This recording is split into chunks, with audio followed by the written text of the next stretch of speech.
नवी मुंबईमधून जाणाऱ्या मुख्य रस्ता साइन पनवेल मार्गावरती मोठ्या प्रमाणामध्ये खड्डे आहेत.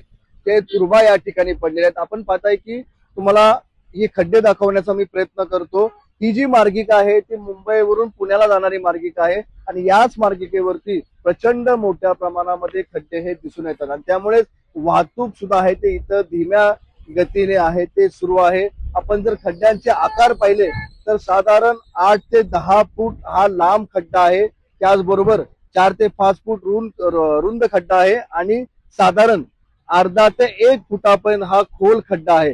त्यामुळे जर या ठिकाणी गाडी जोरदार समोरून आली तर या खड्ड्यात गेल्यानंतर ही गाडी थेट इथं आपटली जाते. कारचं टायर सुद्धा फुटू शकतं. त्याचबरोबर जर एखादा बाईक स्वार सरळ आला आणि या जर खड्ड्यात न गेला तर या खड्ड्यात आपटून तो खाली पडू शकतो आणि दुर्दैवानं त्याच वेळेस जर एखादी मागून मोठी गाडी आली तर त्या गाडी खाली येऊन बाईक स्वाराचा मृत्यू सुद्धा होऊ शकतो. नाही, नवी मुंबई महानगरपालिकेचं ऐकलंच होतं बऱ्यापैकी की महाराष्ट्रातली सगळ्यात नंबर 1 ची महानगरपालिका आहे. जशी मुंबई प्रशासनानंतर नवी मुंबईची महानगरपालिका. पण आता हे खड्ड्यांचं साम्राज्य बघता असं वाटतंय की नंबर 1 ची खड्ड्यांमध्ये पहिली झाली आता.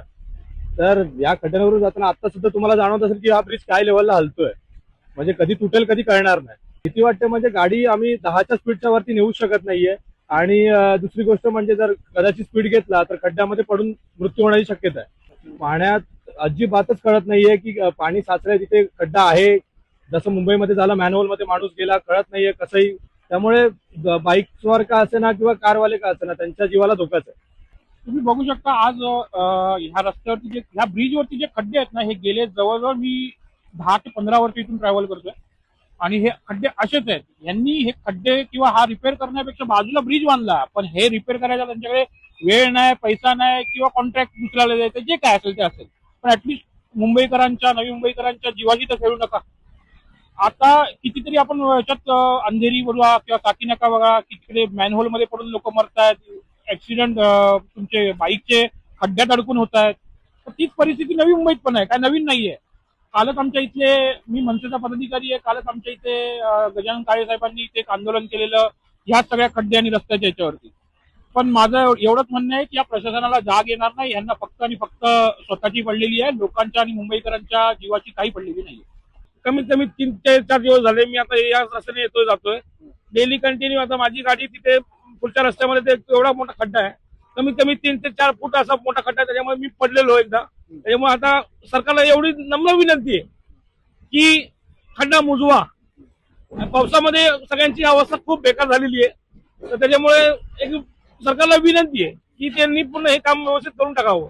जीव जाण्याची खूप मोठी शक्यता आहे. आता हे 4 व्हीलर जातात त्याच्यामुळे त्यांना काही प्रॉब्लेम वाटत नाही, पण आमच्यासारखे 2 व्हीलर वाले प्रॉब्लेम खूप देणार असतात त्यांना.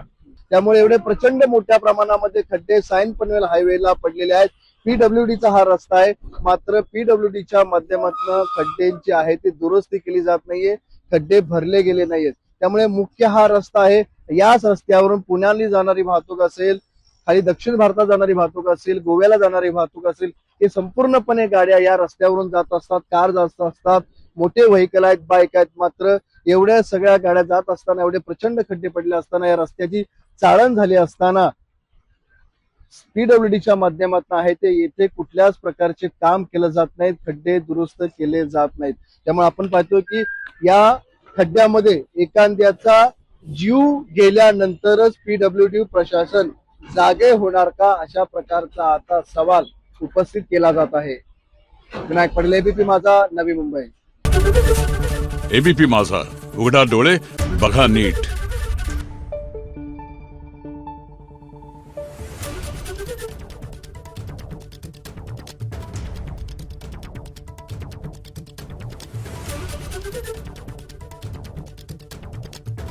Thank you.